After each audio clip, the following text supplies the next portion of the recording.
But let me go ahead and present Dan Vlamis of Vlamis Solutions, who is also a part of our IOUG Board of Directors. Dan Vlamis founded Vlamis Software Solutions in 1992.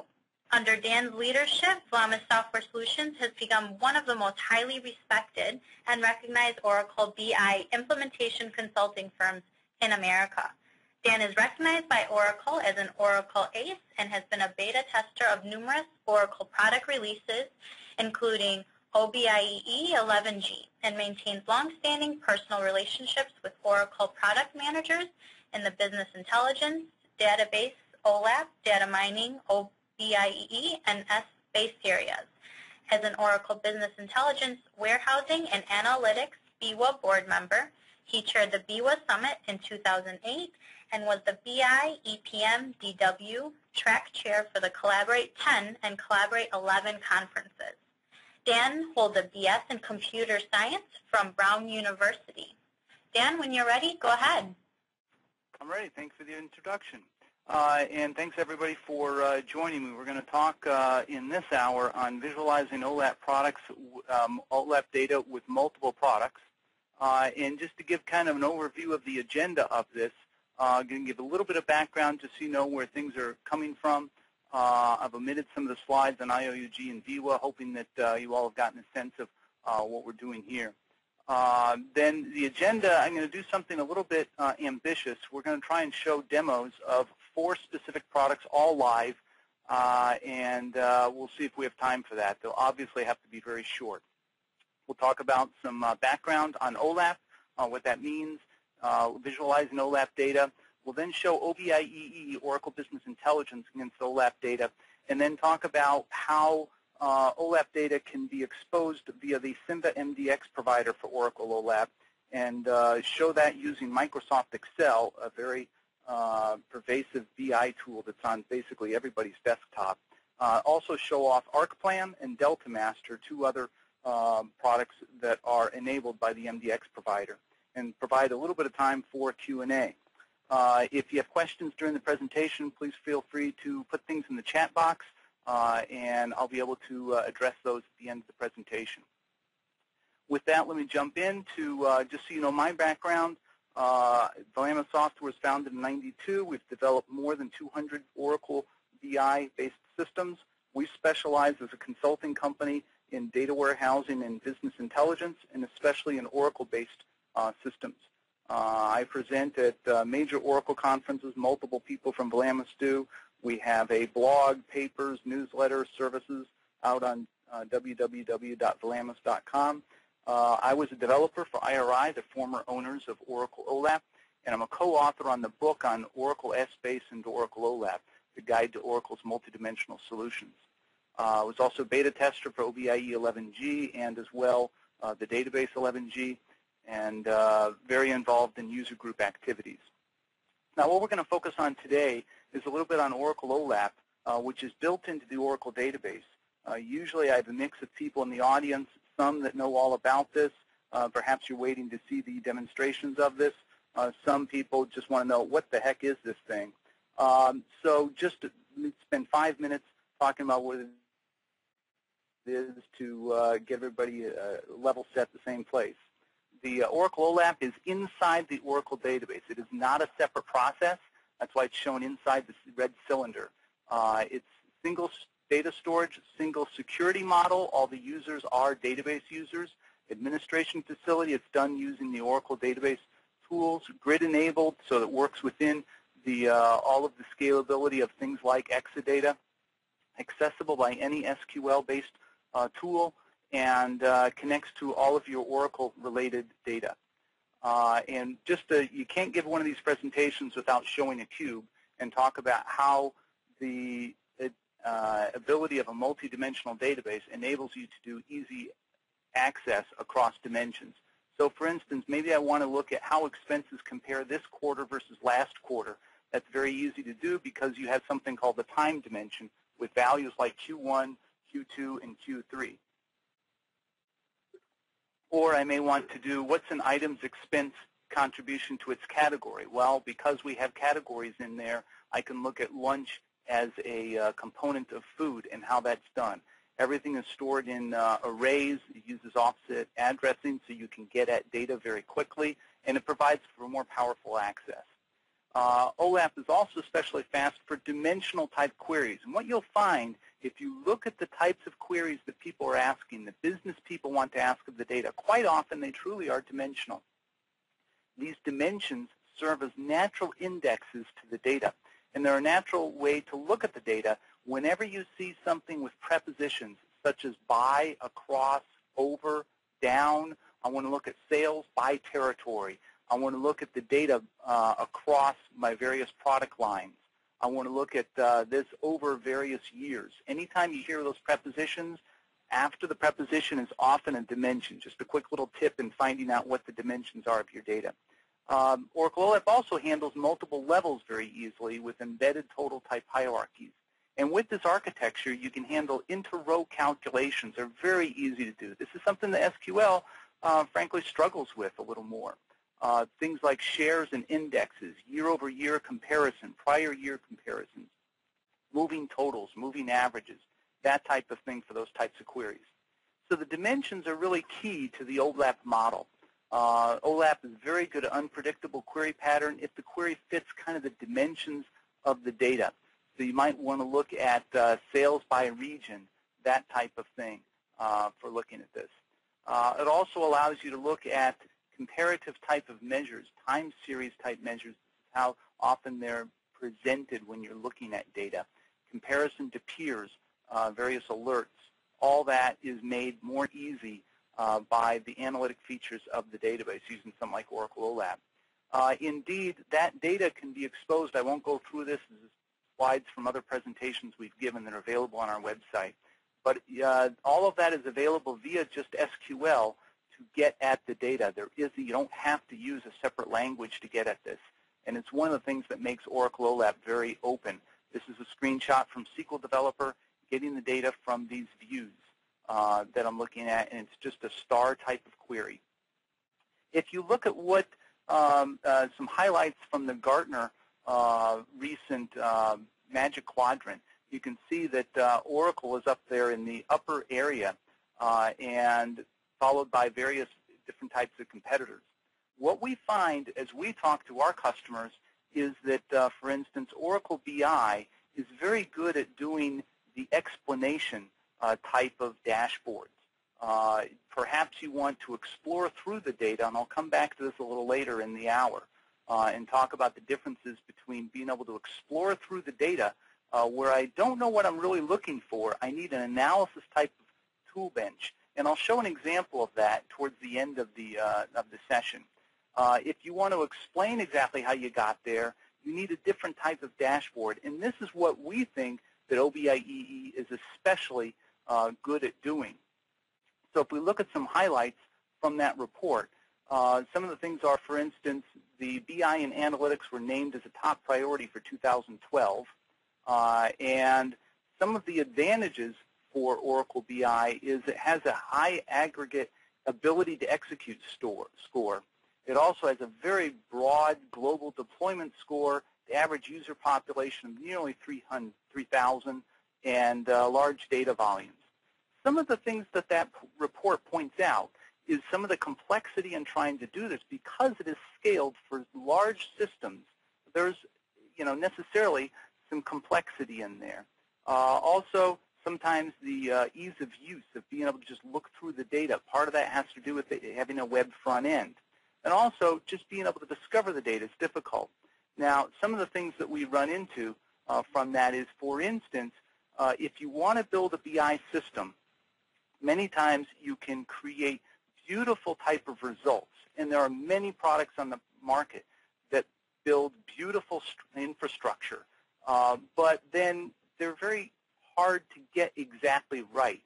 OBI, we say, operates at a different scale. If you want to build a skyscraper, you need different types of tools when you need something that's going to scale to the enterprise than if you're building a custom home, for instance. And so we think that that makes a fundamental difference in how you look at the data. So, for example, if you look at just hierarchical reporting type needs in Oracle Business Intelligence, the hierarchical columns can be put, for instance, in a type of table or pivot table view. And they can be mixed with other column types. And the drag and drop, the ability to rotate these things is very much supported. This is one of the features in Oracle Business Intelligence 11G that we especially think was very helpful in being able to be used for OLAP purposes, and why we were so excited to be part of the beta program and see how this technology could be used for business intelligence. Indeed, before the 11G release, we kind of looked at it and said, you know, for some of the things that you need to do, the specific lack of hierarchical columns made it very hard to do the types of drill-down analyses that we think is very important in BI-type systems and OLAP-type systems. This is one of the big things in the 11G release of Oracle BI. I talk about it because we still run into clients that are on the 10G release and looking to move to the 11G release, and this is one of the things that we think makes a huge difference. Some of the things, since this presentation focuses especially on visualizations and visualizing Oracle BI data, I wanted to take a moment to talk about some of the new features in the 11.11.6.2 release. Indeed, if you look out on our website, you'll find that I gave a TechCast about 2 weeks ago on specifically the new features in 11.11.6.2 and showed the new Trellis views that are in 11.11.6.2, and I'll focus on those in the live demonstration portion of this presentation. With Trellis views, you have two different types. There's a simple and also an advanced. With Trellis views, there's a single type of inner type of visualization for looking at the data. And there is a common synchronized scale across all of your graphs. The scale is shown by default. You can turn that off, but by default, the scale is showing on there. And there's lots of different graph types. So think of this as a pivot table with, instead of numbers in the cells, you've got just a bunch of graphs that occupy the cells of your pivot table. It's a very powerful visualization for looking at the data and looking at multiple measures. In here, you can see two examples of that type of visualization. The second type is an advanced type of Trellis view. That is a pivot table with numbers or graphs in the various cells. So for here, instead of having a single type of graph, each measure can have a different type of graph, and you'll find that this has different capabilities. There's 4 different types of visualizations: spark bars, spark lines, spark areas, and numbers, and each of those is shown in the screenshot that should be showing. Each of these micro charts then has its own scale, and that scale is not shown.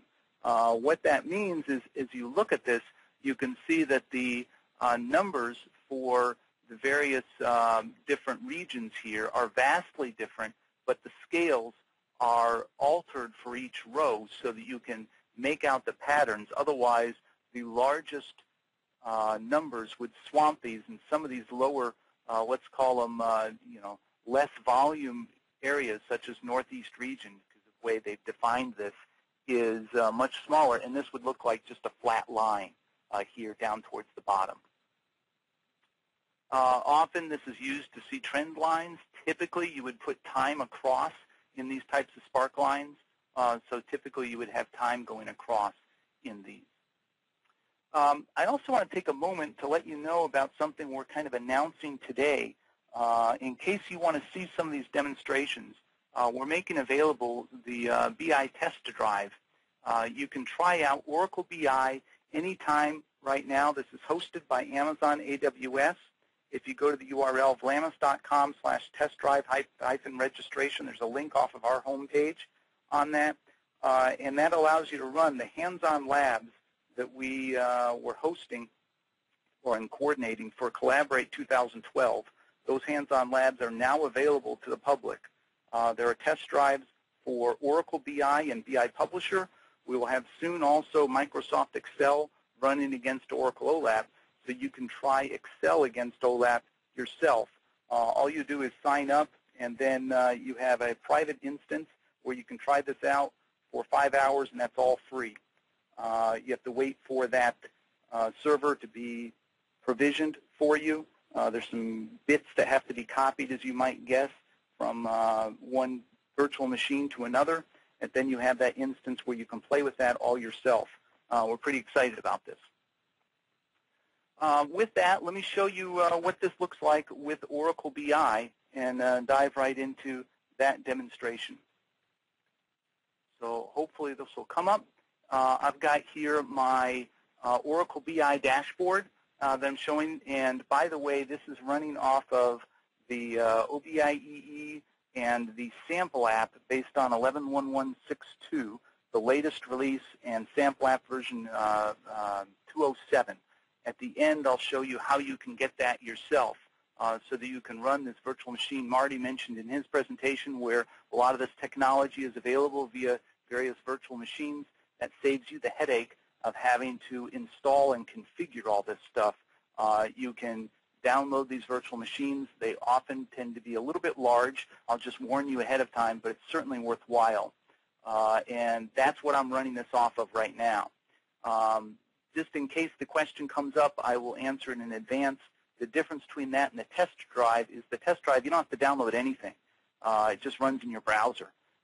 And you just remote desktop into a machine that you're remotely controlling. With the virtual machines, you have an environment that you can control, keep track of, all that type of stuff. And with the PI test drive, you can't do that as much. It's available for just running the 1 hour hands-on lab, and that's what it's designed for. Anyway, in this sample app test application are a bunch of different dashboards. If I come in here, just to give you a sense of what's in here, if you look at the general index, I show this a little bit just to show the breadth of what's there. All these different dashboards, and these expand as well to see various different dashboards. I can come in and also look at the index of what's there, and you can see this is kind of a handy way of looking at what's in the dashboards all at once and find various things. Some of the places I want to highlight, let me start with first what OLAP looks like, since that's what we're focusing on especially today. And if I select an OLAP Sparklines, this is truly running against OLAP data. One of the subject areas is, by the way, pointed to OLAP cubes that are pre-built in this virtual machine. And Oracle BI has all of the metadata to know how to get at all of that OLAP data. So this is all set up for you with all sorts of different facts and calculated facts and such. And what I've done is I've taken that base data and created some Sparklines based on that, you can see. So this is, if you're not familiar with it, if you're looking at various different visualizations, this is your typical pivot table. I can rotate the paging dimension, let's call it, to put that across, and then put that back as well. I can swap that with the down dimension and so forth. Each of these is then drillable. If I click on electronics and drill it, communication, and so forth. And as you might guess, there's all the capabilities to come in here and keep only specific rows, collapse these, look at the products hierarchy, all this type of stuff. Some of this, by the way, if you're looking at some of the older releases, they keep on expanding the capabilities of this to where we really have a truly effective OLAP tool in Oracle BI with some of the flyouts in this to do the types of selections that we need to do, including selection steps with multi-step selections that they've put in here as well. In terms of some of the visualizations that we can do in here, we've got a simple Trellis chart that allows me to look at total products versus BizTech, and you can see the difference in the various scales in here, that what happens when you have a unified scale, it makes it easy for me to see how BizTech compares to FunPod as we look at this. But then, so I can compare across these different values, and because they share the same scale, it doesn't lie about the data, something like that. However, if this scale becomes significantly different, it makes it harder to do analysis, and this is why this type of visualization doesn't work as well. As I drill down, these become flat lines, as you can see. But that's what a simple Trellis chart does with just 2 lines on here, looking at net costs versus revenue. And you can see the relationship between them. Apparently, the costs do not vary as the revenue varies. If we come down and look at an advanced Trellis chart, in here I've set up one with basically the same product hierarchy, looking at revenue, and we have a red marker at the low point and green marker at the high point. These are some of the features of this product. And then as you hover over, you can see the start, max, min, and end. And these are the different visualizations of looking at numbers. And then in here, I have a bar chart showing how the costs have varied over time. That type of thing shows you what you can do in OBI. Now, while I'm in here talking about the visualizations available, it doesn't really apply as much specifically to OLAP, but some of the other types of visualizations that are available in this tool include lots of different types of things. Let me just show some that you can do. I'll leave this page. I don't want to keep my changes. And I'm going to look at data based on maps. That's available as well in here. And so I can look at this using the map capability in Oracle Spatial or against just the Oracle database. And this is all provided via Map Viewer. There's lots of tabs. I don't have time to go through them all and show you stuff. I'm just trying to give you a sense of some of the capabilities in here. If you look at other types of visualizations in here, you can look at various types of stacked bar charts, lots of different types of charts where you can look at data. There's a lot of sophistication, and you end up spending a little bit of time figuring out exactly what do you want to show in here. And this tool is especially effective at showing dashboards of data where people have set all this stuff up. One last example, if we look at the flights delay, if you come in here, it shows several different types of visualizations. And one of the things I wanted to also point out was the ability to create these dashboards with prompts to come in and do things like select what airport I want to look at. So I can put in O'Hare in here, something like that, type it in, or select things from a drop-down list.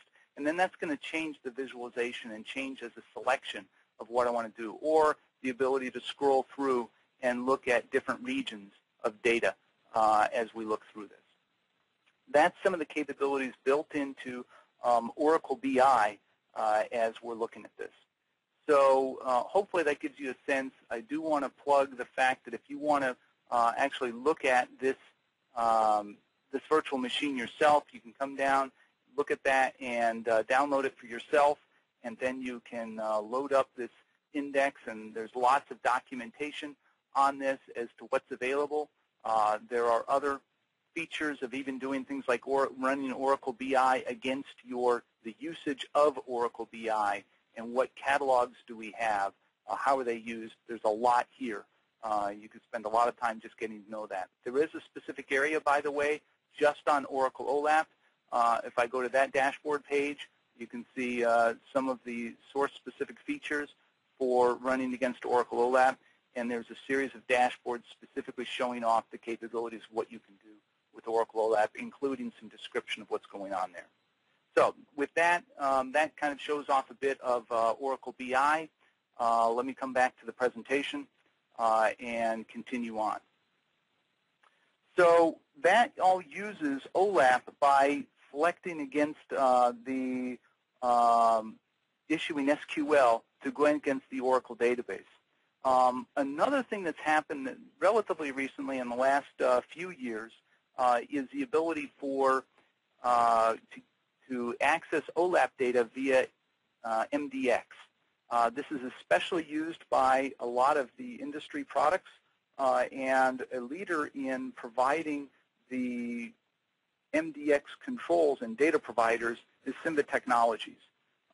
So by having that data provider, that opens lots of doors to other types of products. So Oracle OLAP uses, for instance, SQL as its query language.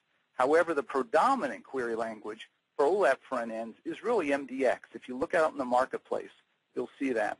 What Simba does is it translates MDX into SQL. It allows a end-user application to, if you will, speak MDX and it translates that to SQL so that the Oracle database can go fetch the data that it needs. That allows a lot of MDX-based products to work against Oracle OLAP. Now, just recognize that not all the MDX is the same. There maybe require some tweaks, but often we've found that you can fool products that maybe aren't set up specifically to work with Oracle OLAP. If you tell them that your work in the back end is Microsoft Analysis Services, they know, oh, we'll just talk MDX to it. Because indeed, even when I show you Excel, you'll see that it's thinking that it's talking in effect to Microsoft Analysis Services. It's speaking MDX, and Simba MDX data provider is then going to fetch the data from Oracle OLAP.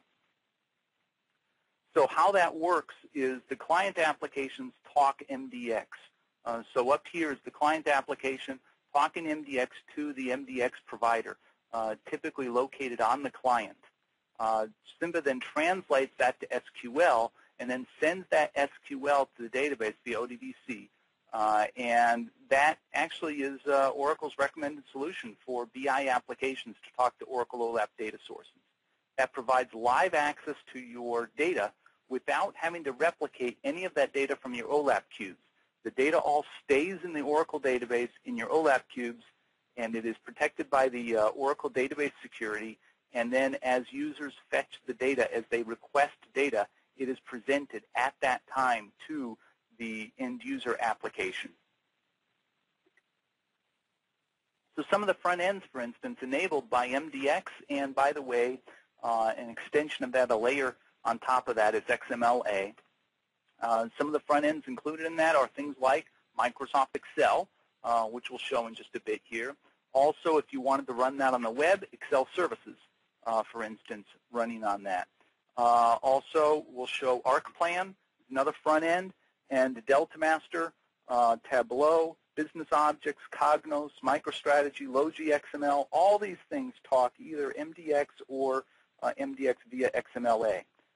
We have not tested all these, I'll tell you right now, but some of these we've tested, and it's just a matter of trying these out, talking to those vendors, and seeing can that be used also with Oracle OLAP, and in some cases, just trying it, and it just works for that. So these are some of the others that are working right now.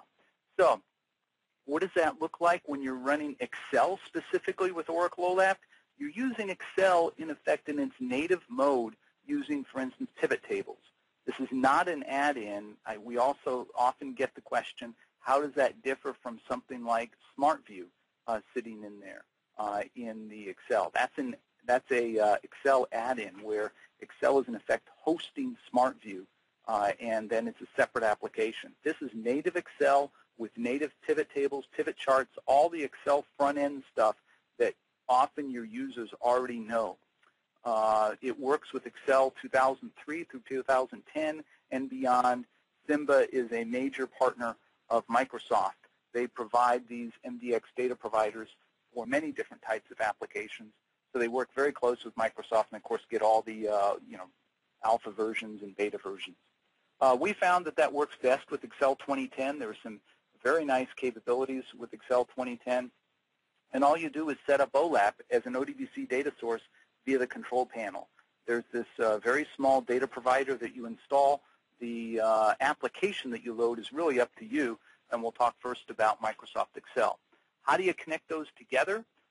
Then really what you have is you select from other data sources from a data connection wizard, and you specify where you want to get that. And when you install, you'll have as an OLAP database provider, MDX provider for OLAP, Oracle OLAP, and that would be just available as a data provider. And so that's where the data comes to from Excel. So with that, let me show what that looks like and come back to my same place over here, minimize that. And here I have Excel loaded, and I want to show that live. So I'm going to come and select. In this case, I'm going to just show you what it looks like to actually get data from scratch. So I have several sources already set up here, connection files. Here I have a connection already set, and I'm going to have it go into the existing worksheet, and it brings up the pivot table wizard. So now I can specify, for those that have used pivot tables in Excel, this should look like just normal Excel, because indeed it is exactly that. So I'm going to come in and specify that I want to look. I'm going to do a very simple chart. It won't knock your socks off. So I'm going to select that I want to see sales, and I want to see sales by product, and I want to see it over time. And so we're going to look at that. Now I want to look at this because I want to show off the Sparklines capability. So I need some other quarters. So let's just come in here and only select 2008 and 2009. So I'll show you just how you can filter that. You can just keep only the selected items, and that only keeps 2008 and 2009. Let's also go in here and expand this to the quarters. Okay, there's other ways I can do that as well, but let me just show it that way. And perhaps I want to only show the quarter level on this. But also we have obviously the standard drill down capabilities you would expect. I can also come in here and right-click on these and drill down those in other ways, filter them, all that type of stuff that you would expect in here. But also, let me come in and expand this guy, expand that, and come in and expand that, for instance, to the type level, so I can see lots of numbers on the screen. Now I can come in and do all of the stuff that you would expect to be able to do in Excel, like come in and do conditional formatting. Maybe I want to highlight these with data bars. This works best if you work with data at one scale instead of multiple scales. But it gives you a sense of some of the capabilities. Indeed, let's see, I need to turn off the data grid on here. In the pivot table options, I can turn off my grand totals and such so I don't have those cluttering up my display. Then if I want to come in here and change this so that I want to look at Sparklines for this, I can come in here and insert some Sparklines for this and specify that I want to show those in this last column. And click on OK, and now I've got a Sparkline. I can see the trend line for each one of these. Now, the thing I wanted to especially get across is all of this is using native Excel. My goal here was not to show you all the Excel capabilities, but rather to give you the sense that, okay, this is just going against OLAP data. It's constructing MDX on the fly to go get the data. The Simba MDX data provider is then translating that to SQL to go get the data, and you can see the performance is actually very impressive on this and on much larger data sets as well than what I'm looking at. If I want one last feature, if I want to look at the specifics behind this, if I double-click on a specific cell, it'll even go in and drill through to the underlying data to find the individual rows that make up that cell. And so I can look at transactional data in here. So, just wanted to give you an overall feel for what these things look like as I look at this. Now, let me switch back to the presentation. And there's a lot more to show in Excel, but I have other tools to show in here. So another one that I wanted to talk about was arcplan. This is another tool that is enabled by the MDX data provider. They're based in Düsseldorf, Germany. The U.S. base is in Philadelphia. arcplan is a well-known name in building BI solutions. And with now this capability of getting at the data of MDX, that enables you to use arcplan to build products. Now, sometimes there's times when that's actually compared against tools like Oracle BI for building dashboards.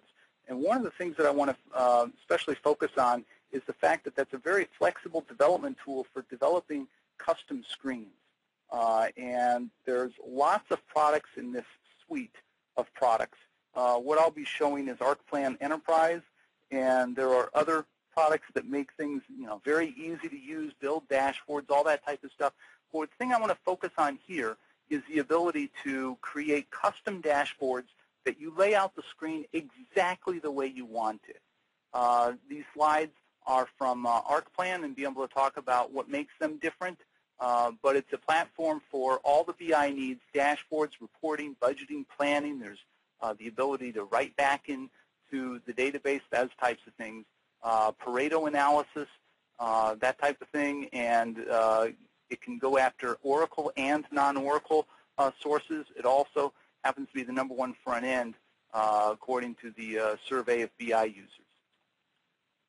Some of the standards and interfaces that it works with, and you'll see the Oracle OLAP is listed as one of those, but it goes against other data sources as well. So you can work with lots of different data sources with this. Frankly, a lot of this is true of Oracle BI as well. As you're probably aware, you can get at multiple data sources via that as well. It's not just an Oracle tool. So let me go ahead and show you how you could build this type of dashboard using arcplan and give you a sense of what that environment is like, at least one flavor of it. So we're going to go and build this type of dashboard. I have laid out 3 paging dimensions, a vertical hierarchy or down dimension, and then a grid of data, and you'll see that I can lay this out any way I want. So let me minimize this, and we'll look at arcplan here. So this is arcplan Application Designer. I've already set up my connection to the Oracle database. It's very easy. You just specify what database connection you want to set up. It uses the same MDX data provider and comes at the data. So let me go in and create a new page. Here I'm going to create an empty document, and then we're going to start laying out that screen. So here is, I'm going to add what they call a hierarchy menu, is what I would call a paging dimension, but that's fine. The terminology just changes. And then we'll duplicate that 2 times. You can see I can line this up any way you want, any way I want, and lay this out. Now I'm going to add a vertical hierarchy, and we want to put that right here. Line that up, and I'm basically building a crosstab if you think about it. But I can do it any way I want with this type of tool. We're also going to add a row now for my column headers. There's lots of different controls in here.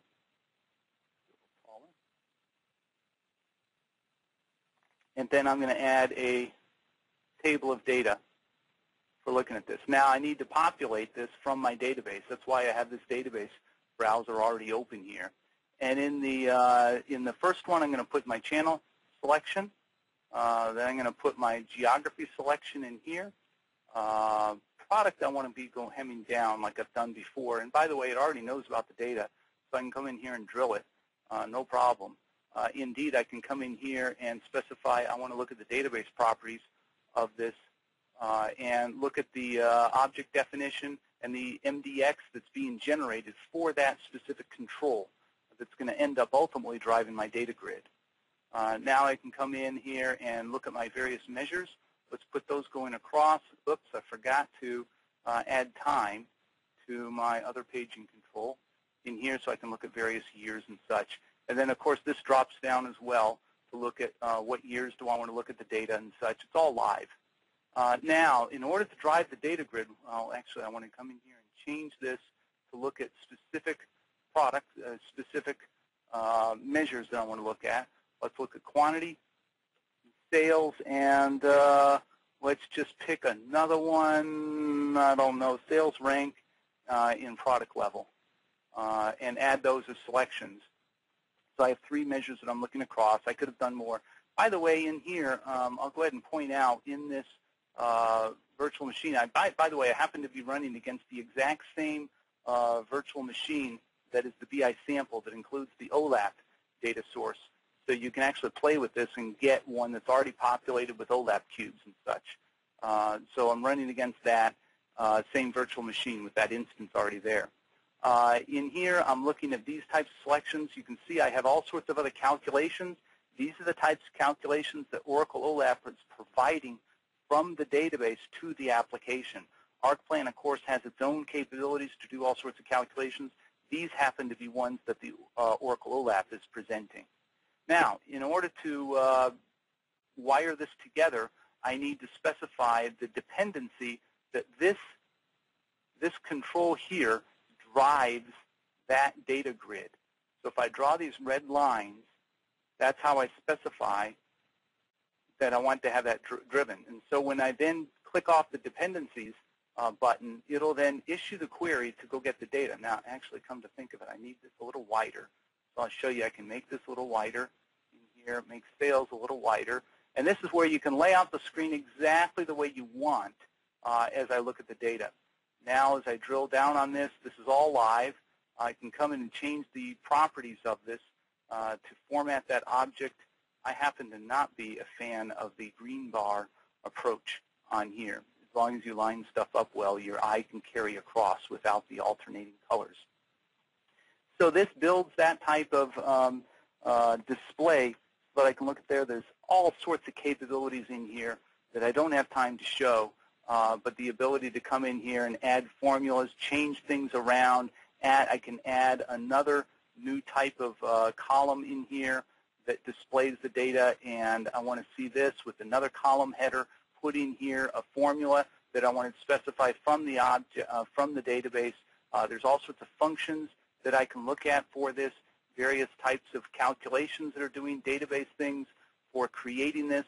I can create buttons on here to then drive. When I click on this button, I want you to take this cell and find the transactions behind that cell, all for creating, in effect, a custom application that is running against your data, that being a mix of perhaps OLAP data and other types of data. So it is kind of, it's a little bit more what the promise of applications like Visual Basic, if you go back long enough, or JDeveloper, and laying out the screen, a visual development metaphor that's very powerful for that. Now, for those that would ask, do I have to go through all this work of lining all this up? No. As you might guess, there are templates for building things like crosstabs. I don't have to hand build it myself. And there are ad hoc applications you can use against the data. But I wanted to show that flexibility of building exactly what you want to build, rather than relying what's in the toolbox as it comes out. So with that, let me flip over and show some other tools as well. So we built that type of application, showed you how that works. Another one that's enabled via the MDX provider is another company called DeltaMaster out of Germany, again, interestingly enough, available from a company called Bissance that works with multiple backends, and that's available from resellers such as, for instance, Vlamis Software. We're signed up as a reseller for that. And it is set up as integrated software for various different experience levels. They break down into three broad categories: report recipients, people that just want to be able to look at the report, but they aren't going to build it themselves; ad hoc users and builders that are going to actually build these types of reports. And then there's an interesting third category that I talk about called really analysts. And this is where I think that this product especially shines in being able to drill down through the data and look at these advanced visualizations. The focus is also very much here on the business users, less on IT, and more on how do business users want to look at the data. There are pre-configured reports and analysis templates that allow you to, instead of focusing on how exactly it wants to look and how I want to plumb this, it's much more, the plumbing is done, and how do I want to get value out of the data. So just some screenshots from that showing what that looks like. Top and bottom type of report. And there's portfolio analysis that's often done with bubble charts. There's a lot of visualizations, and this is where, if you look back at the history, you'll find that a lot of the Sparkline type stuff, Bissance, DeltaMaster has had in for quite some time. The ability to show these types of graphs inside a table of data, because it's a very compact way of explaining what's going on. They also have a lot of things built in with things like ABC analysis. I'll show an example of that live when I get a chance for this.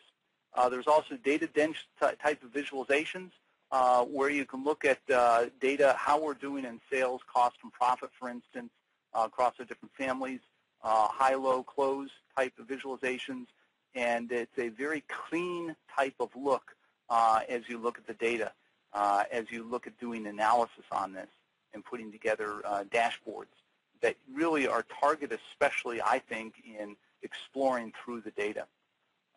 You can also, all this is interactive, so you can drag and drop these things into different types of visualizations as you want to customize your screen. As I mentioned, they separate, their license model is for 3 different types of users, and it's separated into 5 specific different types of experience levels as I end up using the product. So all the way from many people having something like an offline reader where they don't even need access to a database, an online reader, viewer, pivotizer, up to an analyzer for analysts, minor professional, minor expert. And so they have a lot of this in there for various different types of user levels. With all of these, by the way, we'd be happy to show you more of this. I know that this is kind of a whirlwind tour.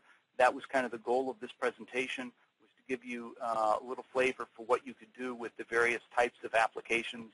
Hopefully you were able to see, if not through the live demo, then through some screenshots, how these tools can allow you to analyze OLAP data with different types of visualizations.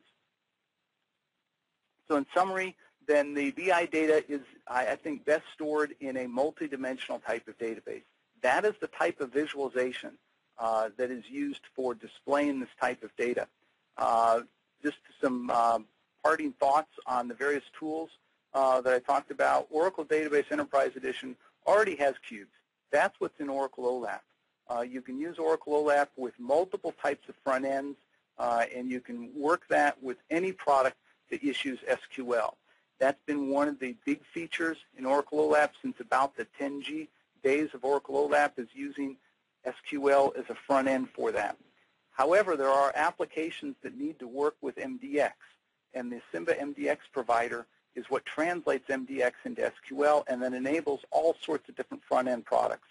Hopefully you've gotten just a taste of what that's like with Excel, arcplan, the Sans DeltaMaster, and many others that are enabled using XMLA, and that's coming out soon to be able to talk about that with XMLA.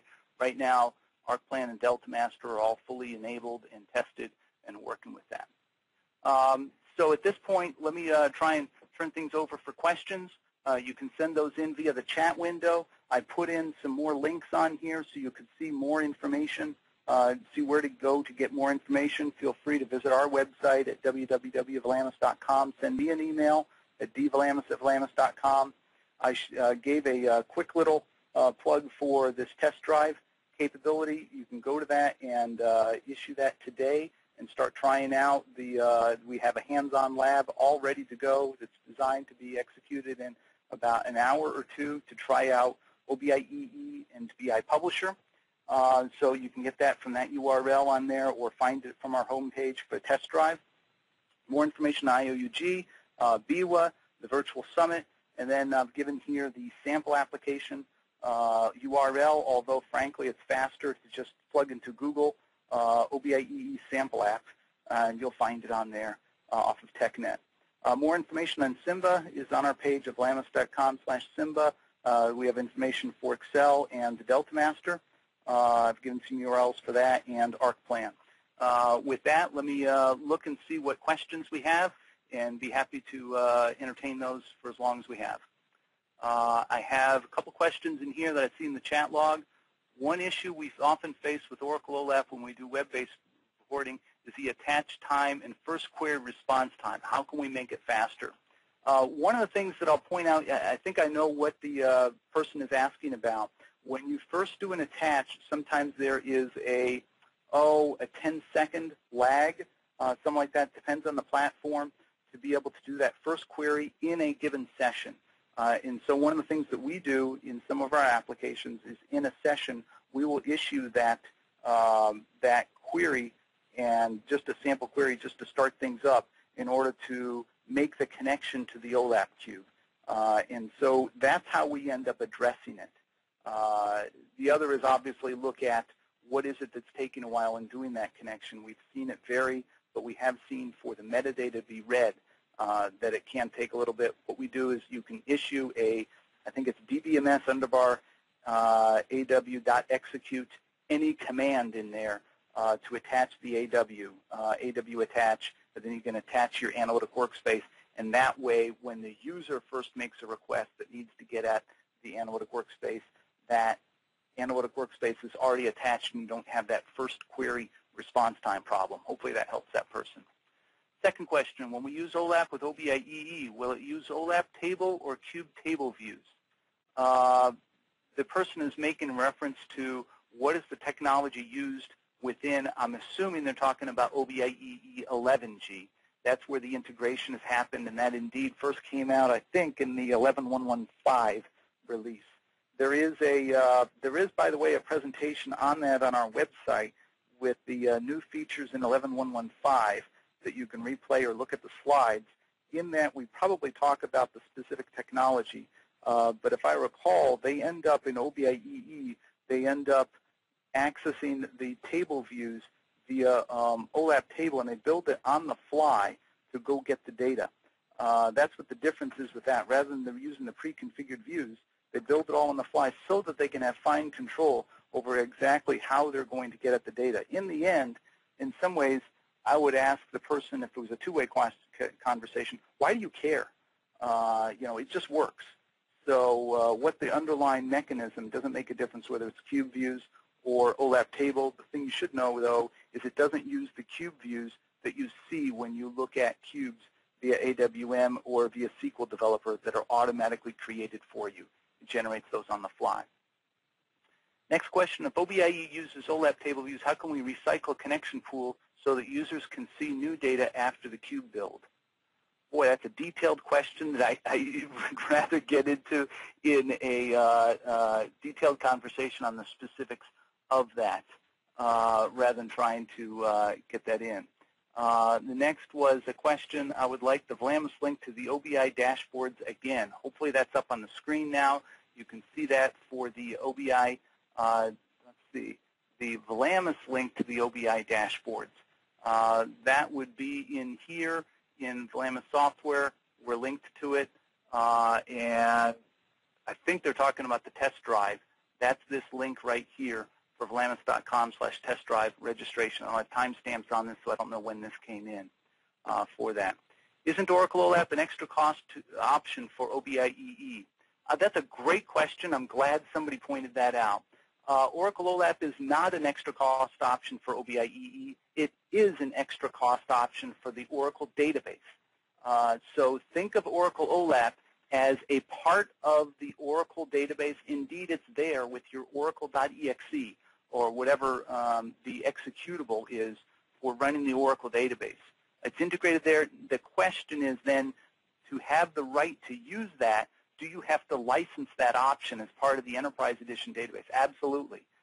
Some organizations already have this licensed, and it's much like, if people are familiar with licensing maybe the spatial option, the data mining option, or the advanced analytics option, licensing the partitioning option. Lots of organizations that are doing data warehousing have the partitioning option. Oracle OLAP is another option to the Oracle Enterprise Edition database that you have to license.